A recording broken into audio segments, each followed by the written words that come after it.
stalked and he searched and he looked and he's been around the block watching, and he got her. Now, family members are planning Camille's funeral just weeks after her 34th birthday. To the world, take domestic violence seriously. You know, Amen. Reach out to somebody. I don't know if the police can help you all the time. Get out of the relationship. Escape if you can.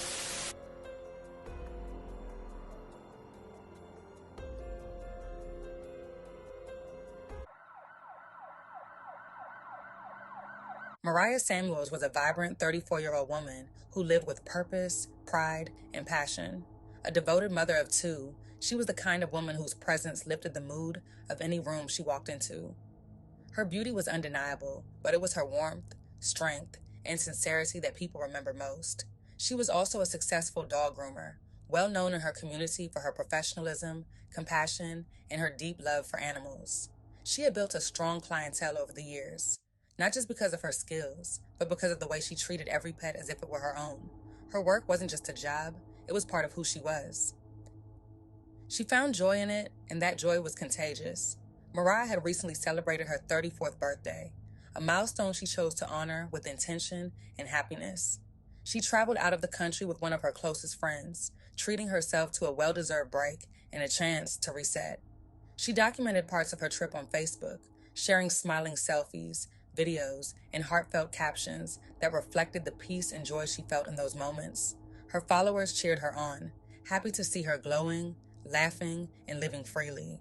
But behind the smiles and sunshine, there was a storm brewing.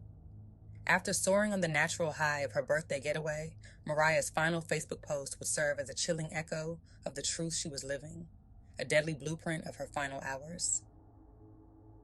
Shortly before 8 a.m. on the morning of September 14th, officers from the Minneapolis Police Department were dispatched to a residence near the intersection of North 14th Street and Russell Avenue, located in the heart of the Willard Hay neighborhood. The call had come in reporting a possible shooting.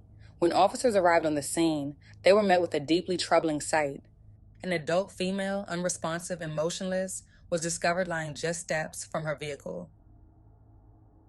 The victim was identified as 34-year-old Mariah Samuels, who was sadly pronounced dead at the scene after succumbing to multiple gunshot wounds. Hauntingly, just minutes after posting about the domestic violence she faced, just hours before she was found shot. Less than an hour before she was killed, Mariah wrote on her Facebook page that her ex-boyfriend had threatened her family and damaged her car. She also posted a video that she says shows him hitting her several times. Her family said she had dated the man for a few months before she broke up with him. He stalked and he searched and he looked and had been around the block watching. It began when Mariah entered a relationship with a man named David Wright.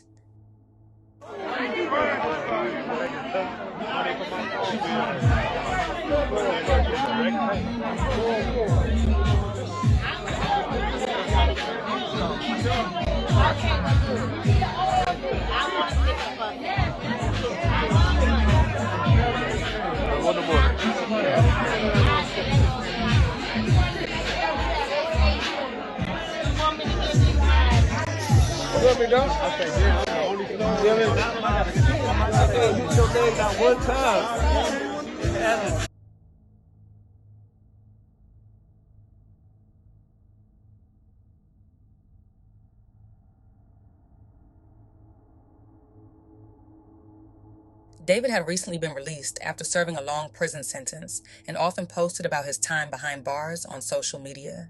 He carried with him a hardened mentality shaped by years of incarceration.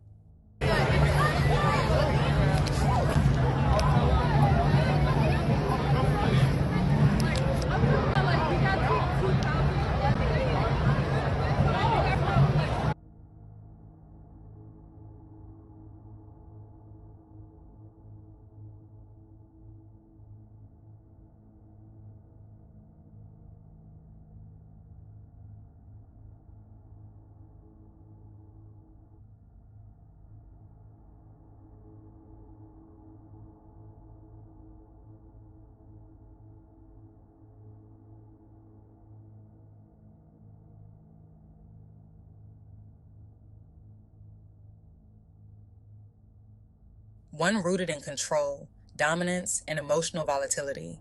Despite early red flags, Mariah, with her open heart, decided to give him a chance, perhaps believing in growth and redemption. At first, their relationship appeared affectionate and passionate. They were public about their love, sharing pictures and messages online, seemingly wrapped up in each other. But as is often the case with toxic relationships, that passion quickly turned into possession. David began to reveal controlling and abusive tendencies. He was jealous, obsessive, and easily triggered. His love was conditional and suffocating. Mariah started to see who he really was, someone deeply insecure and emotionally unstable. When she tried to distance herself, David became increasingly aggressive. In his eyes, leaving the relationship was a betrayal, something he would not tolerate. He saw Mariah not as an individual with freedom, but as someone he owned. When she attempted to cut ties, David escalated. He stalked her at all hours, even showing up at her home in the middle of the night. He posted old photos of them together on social media, alternating between emotional manipulation and violent rants. Mariah did what so many survivors bravely do. She sought help. She filed for protective orders. She spoke up. She tried to shield herself and her children from the man who had once said he loved her. He didn't stop.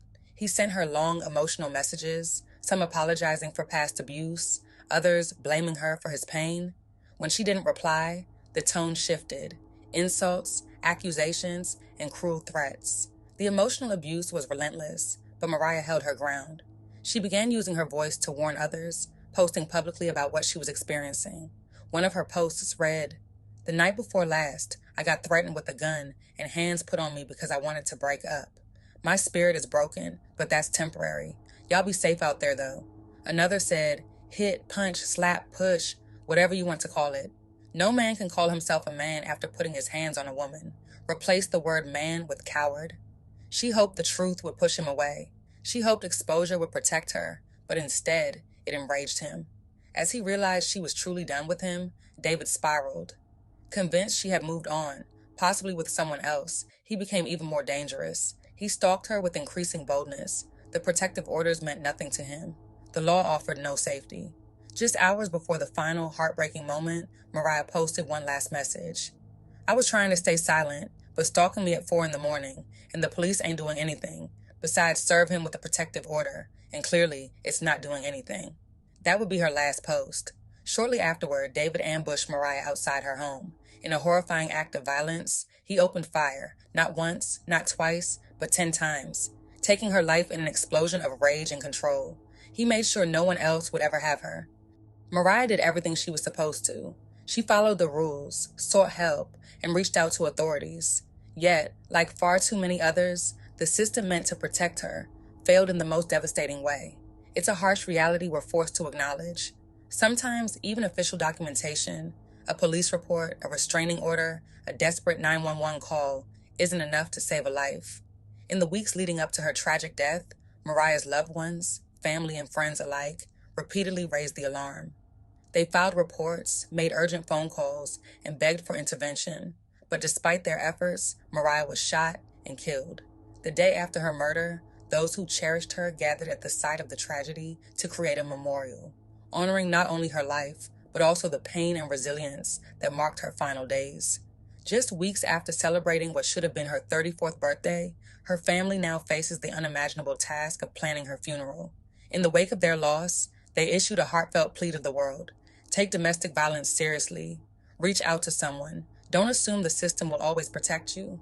If you're in danger, get out. Escape if you can. Your life is worth saving.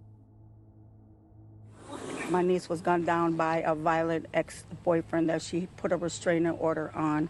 Mariah Samuels walked outside her home around 8 o'clock Sunday morning. In a split second, everything changed. And he ambushed her and shot her not 5 times, but 10 times, right here in front of her house. Oh, my niece. Her family says she tried to jump in her car to get away, but the suspect shot and killed her. It happened near the intersection of Russell Avenue North and 14th Avenue. Minneapolis police believes the shooting was a domestic incident. My niece is a beautiful, vibrant, stuck to herself, always made sure she was a dog groomer. Samuels just turned 34 years old last month. Her family celebrated her birthday with her 2 children. Now they're planning her funeral. It's unbelievable that she was just the last person that should have ever happened to. Family members believe Samuel's ex-boyfriend is responsible for the killing. Her aunt says Samuel's filed a restraining order against him. Mariah will be the fourth woman in our family that was murdered by someone that said that they loved them. The family is pushing for change, calling for more resources to protect domestic violence victims. Believe the red flags. Do not underestimate. Do not think he won't do it to me. Call the police. If the police are not doing anything, go above and beyond. Protect yourselves at all costs. 50-year-old David Wright was arrested and charged with 1 count of second-degree murder and 1 count of illegal possession of a firearm. The story of Mariah Samuels is a heartbreaking reminder that following the rules and seeking help doesn't always guarantee safety, especially when it comes to domestic violence. Despite doing everything she could, reaching out for help, having loved ones report the danger, and trusting in the system, Mariah still lost her life. Her story highlights the urgent need for society to take domestic violence more seriously and to recognize that warning signs often go unheard or unheeded. It's a call to action for communities to be more vigilant, for systems to respond more effectively, and for individuals in abusive situations to know that their safety may depend on seeking help beyond traditional channels. Mariah's death is not just a tragedy. It's a lesson in the life and death importance of listening, acting, and believing victims before it's too late. Rest in peace, Mariah Samuels.